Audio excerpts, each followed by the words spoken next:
Okay, dito na po tayo. Ito po, makikita niyo po si Mima dito. Balita. Dead on the spot ang isang political vlogger matapos pagbabarilin habang papasok ng bahay sa Caloocan. Sugatan naman ang kanyang kalibin na duguan pa ng madatnan ng mga otoridad.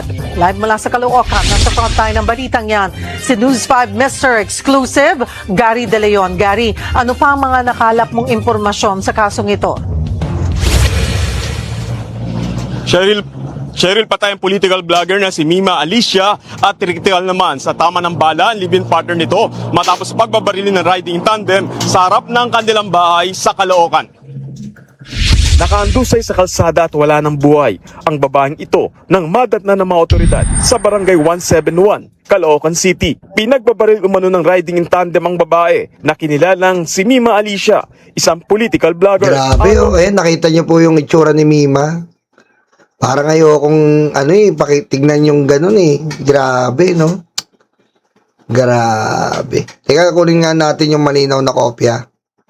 Dali lang po, kunin natin yung malinaw na kopya. Dali lang po.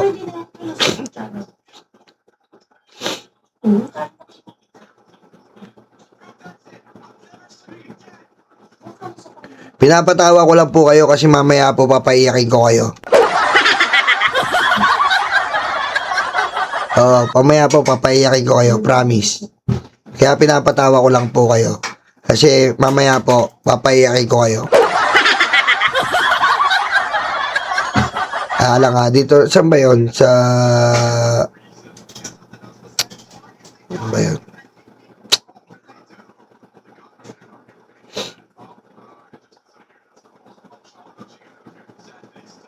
Saan na ba yun? Ba't wala sa upload nila?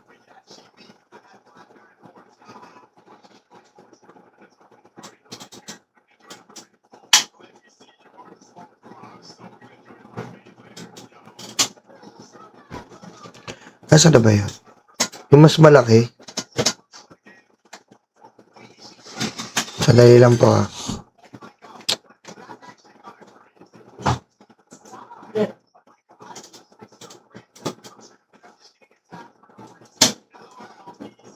Wala.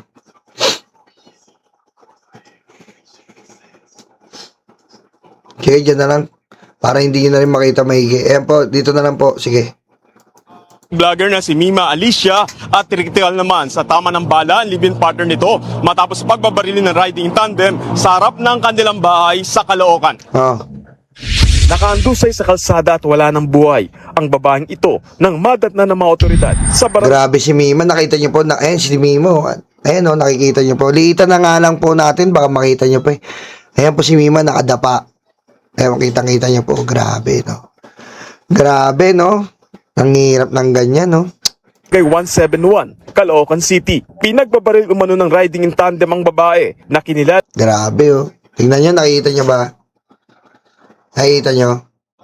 Lang si Mima Alicia, isang political vlogger. Agaw buhay naman ang kalibin niyang si alias Nelboy na tinamaan din ng bala. Nakausap pa siya ng mga barangay tanod habang dinadala sa ospital. Alam mo yun sa boyfriend niya, sa boyfriend po ni Mima, sana sabihin mo na yung lahat. Sabihin niya lahat. Kumbaga, ganito po kasi, ang pakiusap lang po natin, is sabihin po nung boyfriend niya lahat-lahat. Sabihin po ng boyfriend niya lahat-lahat kasi para po kung may nagbabanta sa kanila, may naging atraso ba sila o may problema ba silang hindi nalusutan. Ayan po ang importante natin malaman, mga karayume. Ayan po kung may naging problema ba si Mima Alicia at itong boyfriend niya. Kasi ayan po ang silang dalawa lang ang magkasama palagi. Yun lang ang pinapakiusap namin na sana itong boyfriend niya magsalita ng lahat-lahat. Di ba? Tama? Magsalita po ng lahat-lahat. Kasi mamaya di ba? Alam mo 'yon? Kasi sana kung mabubuhay sana po alam ko na mabubuhay po Kung mabuhay ang boyfriend niya, isabihin niya lahat. kung sa loob ng relasyon nila ni Mima, may nagbabanta ba? Sa loob ng relasyon nila, may nagka-problema sila sa pera at may inasunto sila. May inutangan ba sila na kesyo ganito? 'Di ba? Kaya yun po ang pag-asa natin. Yun po ang pinangahawakan namin pag-asa eh. Mga karayuma. Ayan po ang inahawakan namin pag-asa, itong boyfriend na lang. Kasi itong boyfriend na to, yan po ang magbibigay linaw sa lahat, 'di ba? Yan po ang magbibigay linaw sa lahat na nangyayaring ito eh. Kasi kapag hindi po na bigyan ng linaw to netong boyfriend, mangangapa po tayo sa dilim, 'di ba? Mangangapa po tayo sa dilim. Kaya sana lang pakiusap natin na etong boyfriend po ay mabigay niya po ang tawag dito, ang hinihingi nating hustisya. Kasi ang hirap eh. Sobrang ang hirap po maghanap ng mga tao. Ay hirapan din po ang mga kapulisan sa paghahanap po ng posibleng mga motibo netong pagpaslang kay Mima. Kasi kung titingnan niyo po, iniisip ko rin eh. Iniisip ko po mga karayuma. Iniisip ko po, kalilipat lang nila doon ng 1 buwan at kalahati. Natuntun yung bahay nila eh. 'Di ba? Natuntun yung bahay nila. Doon ako naguguluhan eh. Paano kaya nangyari 'yon? 'Di ba? Natuntun yung bahay nila eh. So malamang, 'di ba? Malamang ano to? Hindi, ayokong isipin na kasabot yung jowa eh. Mahirap po isipin eh. Ang hirap. Aray ko. Ang hirap eh. Ang weird. O, sige, pakinggan natin. Hazard po kayo. Ayan, no? Para maubusan ako ng hininga. Sige lang. Para maubusan daw siya ng hininga. Laban lang, laban. Base sa investigasyon, pasado alas 3 ng madaling araw kanina nang magparada ng kotse sa harap ng bahay nila si Alicia. Bumaba si Nelboy para buksan ang gate. Doon na biglang sumulpot ang riding in tandem at malapit ang binaril si Alicia na nasa driver's seat. Habang nakaparada ang sasakyan ni Mima Alicia sa lugar na ito para magparada ng sasakyan ng kanyang live-in partner, dinaanan sila ng riding in tandem at pinagbabaril. Sinubukan pa ni Alicia na tumakas at tumakbo pero muli itong binaril ng riding in tandem. Dead on the Kita nyo? Sabi ko sa inyo eh, matapang si Mime. Sinubukan niyang tumakas. Kaso po, sinigurado po talaga eh. Sinigurado. Ang nagtataka lang po kami, kaso ang hirap po kasing pag-usapan eh. Nagtataka lang po kami. Eto po kasi, magjowa sila.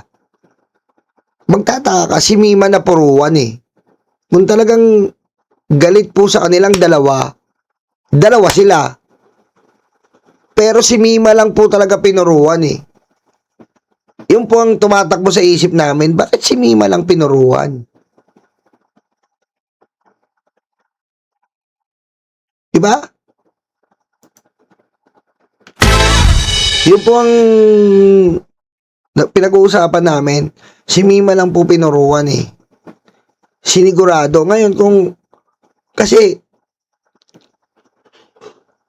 buhay yung isa.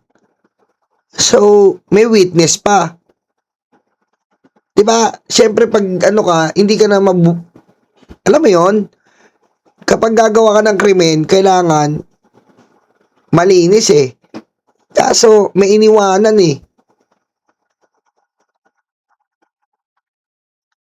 May iniwanan eh. Yan po ang isang tanong. Pangalawa, posible rin tong ex niya yung ex po kinakausap na po eh. Yung ex po kinakausap na ng kapulisan. Hiningan ng detalye. Kasi posible rin siya eh. Kasi ito po ay na demanda at napag-guilty ni Mima. Yan, posible rin yung ex niya. Kasi nga, nagkaroon ng kaso at hindi matanggap-tanggap nung ex. So, lumalabas din na kaya napuruan si Mima baka gumante di umano. Pero hindi po natin pinagbibintangan yung ex yung mga possibilities na na pwedeng yumari. Yung pangatlo, yun nga, yung common na politically motivated o dahil sa politika.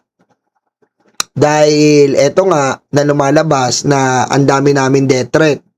Number 5 nga ako, si Mike Cervera, 1. Di ba na nakaraan, binanggit na namin sa inyo, number 1 si Mike, number 5 ako. Tapos, si Mima, ewan ko. Ayun, politika.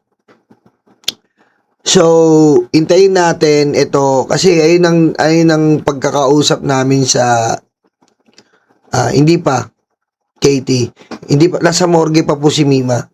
Nasa morgue. Kasi ayaw po makipag-coordinate ng morgue sa iba. Tama naman yung morgue. Sa immediate family lang sa magulang. Tama naman po yun. Kaya nandun muna si Mima. Bali Lunes po siya maibuburol. Babalitaan po namin kayo kung saan ibuburol. Makakasama natin si Mima ng 3 days. Magla-live tayo doon. Para yung mga hindi makakapunta ay makita nyo si Mima. Pero hindi na po namin papakita si Mima. Doon lang po sa place ng burol. Hindi po namin papakita si Mima. Respeto po yun. Respeto po sa tao. Doon lang po tayo para makita nyo lang po yung pagkaburol kay Mima. Ano po? Gawin po 5 days. Hindi po kaya Uuwi po si Mima Uuwi po. Kasi kailangan din makita ng pamilya niya si Mima. Kailangan din po. And masyadong delay na yon kasi si Mima nga po, 'di ba? Sabado ngayon, Huwebes ng gabi pa na wala si Mima. So ano na lang si Mima, ini-injectionan. So ayan po yung mga part na iniisip natin na pwedeng possibilities po. Spot si Mima Alicia matapos tamaan ng bala sa ulo at katawan. Inabutan ng mga residente si Nelboy na nakaupo sa harap ng gate ng bahay. Duguan sa tama ng bala at humihingi ng saklolo. Habang itinatakbo si Nelboy sa ospital, tinanong rin ito ng mga tanod ng barangay kung may Green Day. Wala na. Sinabi ko na wala nang gagastusin Green Day. Wala na. Ang inihiling na lang namin, okay na po, wala na. Lahat, investigasyon, gastos sa libing, lahat po ginastos na, wala na po problemahin. Humiling na lang kami nila Boss Mike, lalo na si Boss Mike, na scholar na lang. Yun na lang po ang inaasikaso, scholar para sa anak. Yun na lang po. Okay na lahat, wala na po problema. Wala nang gagastusin, missing ko. Wala nang gagastusin. Wala na. banta sa kanilang buhay. Kilala mo ba yung suspect, Nel? Hindi po. Kilala daw yung suspect, hindi po. Pero, ano yun, Yung barangay Tanod po yung nagtakbo nito mga barangay Tanod. sa negosyo? Hindi ko po alam. Sa negosyo daw, hindi daw po alam. Sundan kayo dito. Nandyan po sila nakaabang Ayon sa may Yun nga yun ang problema nakaabang doon. Accurate na nandun yung bahay. So, lumalabas po na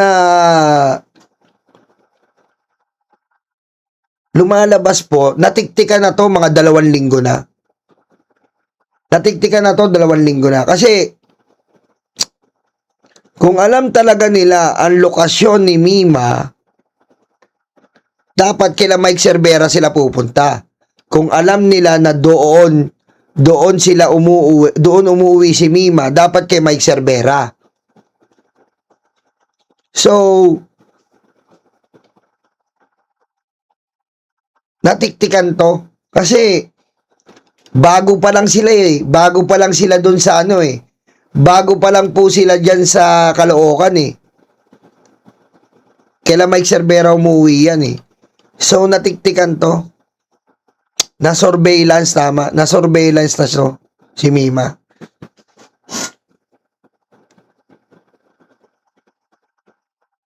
Alam mo, buhay pa po talaga si Mima dapat eh. Alam mo, buhay pa dapat si Mima. Kaso, dapat titira yan kila Ken. Si Ken yung vlogger. Ino-opera ni Ken yan na dito ka tumira sa akin. Safe dito, may security. Hindi niya tinanggap, di na daw nag-reply. Ayun. Doon niya napiling tumira sa Caloocan, North Camarin. 2.5 ba? O 1.5? 2.5? Hindi ko na think natin video. Ari ng inuupahan nilang bahay. Bagong lipat lamang daw sa Caloocan sina Alicia at live-in partner nito na si Nelboy. Mga 1.5 months po. 1.5 daw. Bagong lipa po 1.5. 1.5, kailan ba kami nag-Singapore? Kailan ba kami nagkita-kita? Noong nakaraan lang, nagkita-kita kami. Tama, delikado rin yan. Delikado. Totoo. Delikado. North Caloocan pa. Yung South, okay pa eh, pero North Caloocan, delikado po dyan. Bagong silang. Marami akong ano dyan eh. Marami akong kamag-anak dyan, bagong silang. Malaria. Camarin. Nako.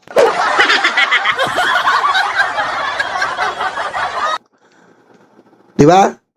Camarin palalo. Yan yun eh. Lalo na bagong silang. Nasundan to si Mima. Nasundan po to. Nasundan to. Kumbaga, eto po ang probabilities ko lang. May taong kilala si Mima. Eto po imagination ko lang to. Sa akin lang to. May kilala talaga si Mima. May kilala si Mima na may nagtimbre dyan na pinasundan yan. May isang tao na sabi na may minute up si Mima. Halimbawa lang to may minute up si Mima at yung minute up niya yon, kilala niya yung isang tao na yon. Tinimbrihan to. O, paalis na si Mima. Sundan mo sa nakatira. Yun. Doon na nagsimula yung crime. Nung nasundan si Mima. Tapos, doon na in-execute ang plano. Kasi hindi mo malalaman kung saan nakatira yan kung hindi mo susundan yan eh. Hindi tsamba yan. Tinrabaho yan. Tingnan mo yung sabi nung pagbaba po namin, nandun na sila. Yun eh. May isang kilala si Mima na parang siguro binenta siya. May isang kilala si Mima na siguro binenta siya na andito si Mima. Ganyan. Yun. Tapos in-execute yung plano sa pagsunod sa kanya. Tapos nakita yung bahay, umalis, binalikan uli, nagmanman kung anong oras umuwi, umalis uli, tinignan uli, kung nalaman kung anong oras umuwi, ganyan. Umalis uli yun. Tinignan uli kung lumalabas ba ng ganito. Pinaplano nila yan kung matao ba sa ganitong oras, matao ba sa ganitong oras. Ganon yan. Yun. Huwag po tayo magbintang. Mahirap. Huwag natin magbintang. Mahirap po yan. Mahirap po. Sa atin lang naman to, imagination lang natin to. Kasi hindi po yan na natsempuan na dumaan lang yung riding in tandem. Dumaan, tapos nakita si Mima. Wala pong ganon. At nakakapagtaka pa, 3 a.m. nandun pa sila. Kita mo? So, if ever, yung riding in tandem nandun pa po ng alas 3, alam na nila yung lokasyon. Alam nila, dalawa, kung anong oras uuwi, posible. Alam nila na pauwi na, may nagtimbre na. If ever. Yun ang isang Alam nila may na nagtimbre na o pauwi na. Pwede yun. Pwede rin na maghapon silang naghihintay doon. Yon. Kaya nga Sara Maldite, maaaring may nagsabi, una, pauwi na si Mima, abangan nyo na. Pwede rin, pangalawa, Maghapon sila naghihintay doon. Inaabangan nila para i-execute. Yun. Diba?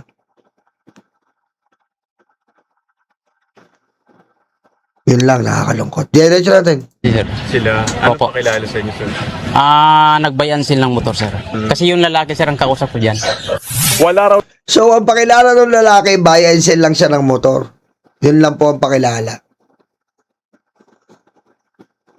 Buy and sell ng motor. Tapos si Mima yung vlogger. Yung malungkot. nakakakilala sa dalawa at sa pagiging political vlogger ni Alicia. Madalas mag-post si Alicia ng content na sumusuporta kay Pangulong Bongbong Marcos. Bumuhos ang pakikiramay mula sa mga kapwa pro-BBM page at vloggers. Ilang oras matapos ang pamamaril, dumating ang dalawang lalaki at pilit pinabubuksan ang bahay ng mga biktima. Yan. Yan pa. Yan pa ang masasama natin sa investigasyon. Pakinggan nyo to ha. Pakilala silang kamag-anak ng mga biktima at kukuha raw ng gamit ni Nelboy at Oh. pera na gagamitin sa ospital ng biktima. Galing po kami ng presinto, nagpirma-pirma po siya doon, binigay po yung cellphone and susi sa kanya. Dahil po, yun nga po, pinaliwanag po yung sitwasyon. Galing na kayo ng istasyon? Yes po. Okay. Nag-waiver po doon. Tsaka, mamaya, babalik po siya para ibalik din po yung cellphone. Hindi muna pumayag ang may-ari Yun. Yun po ang nakakapagtaka dyan. Yun ang nakakapagtaka. May pinipilit kumuha ng cellphone at pera. Yun po. Huwag na natin intindihin yung pera eh.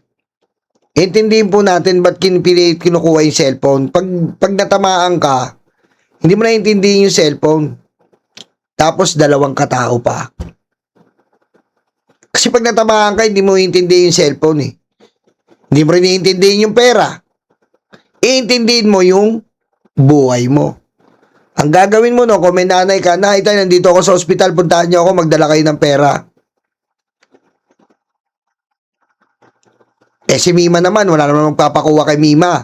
Nasa probinsya yung magulang niya. Yun ang nakakapagtaka. Diba? Hindi po natin pinag-iinalaan yung nagpunta. Nakakapagtaka lang. Kasi po, hindi po pwedeng kuhanin mo yung cellphone kasi pwedeng kasama sa ebidensya yan sa krimen. Malay mo, nandun yung death threat, baka burayin nila, wala na tayong lead. Diba? Yun ang nakakapagtaka. ng bahay. Humingi po ako muna ng clearance sa police, sir. Kasi Magaling to may-ari. Shoutout sa'yo, sir ha.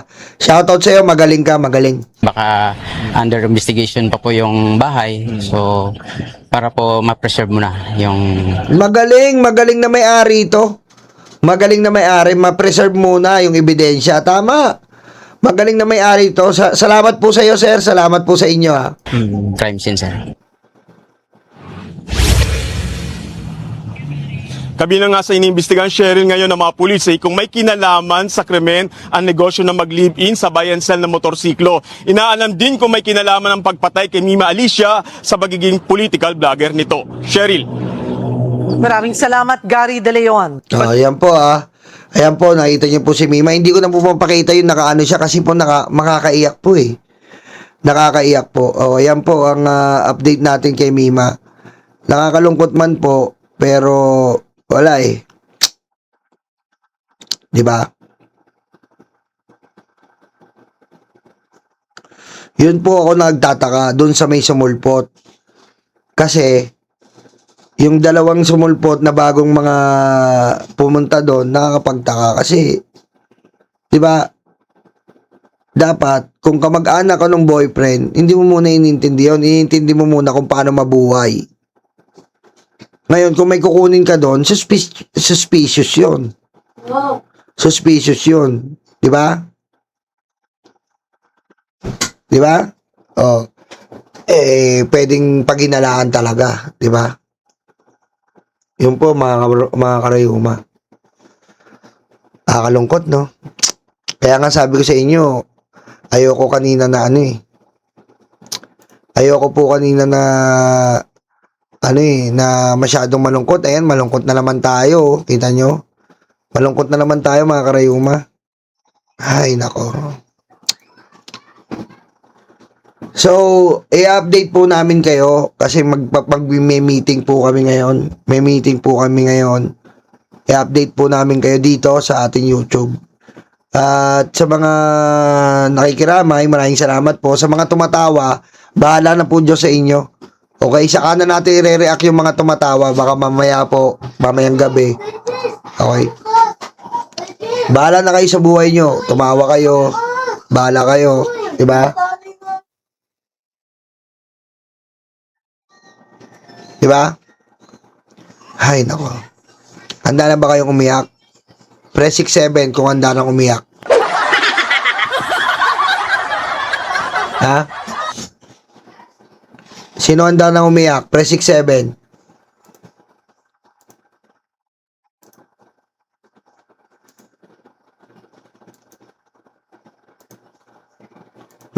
Meron po akong tribute song kay Mima.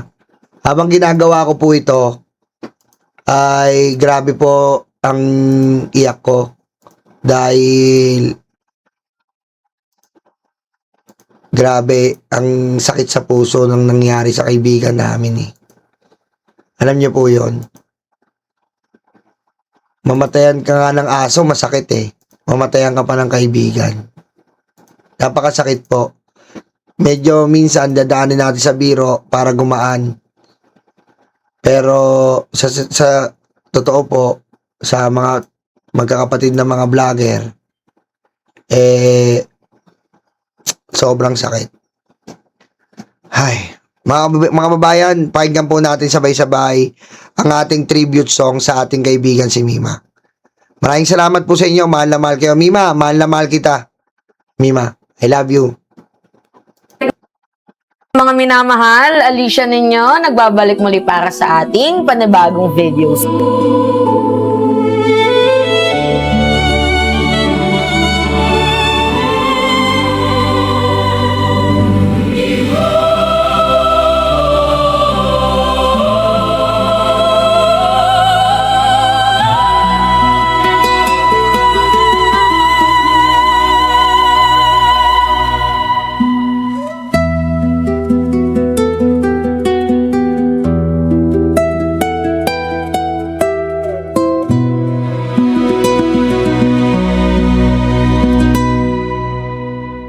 Bakit naman ganun?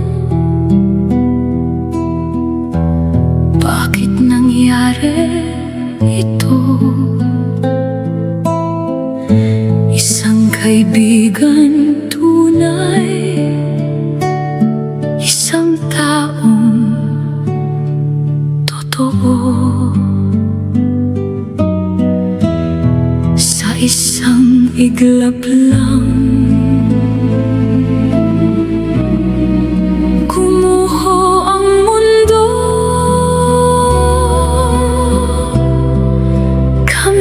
nagluluksa nang dahil sa'yo.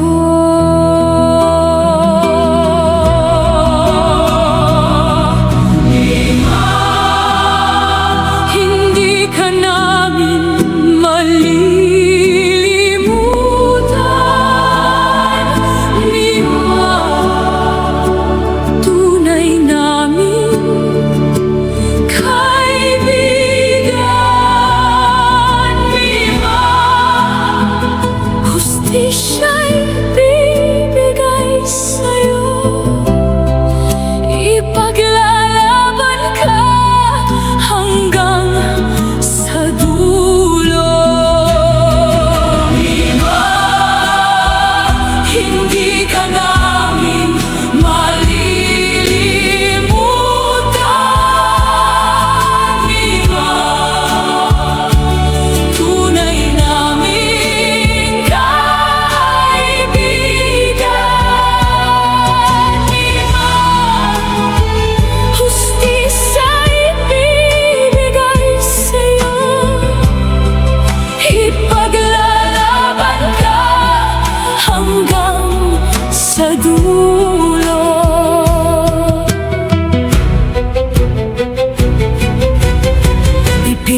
Pinaglaban mo ating taong bayan, ipinagtanggol mo ang katotohanan.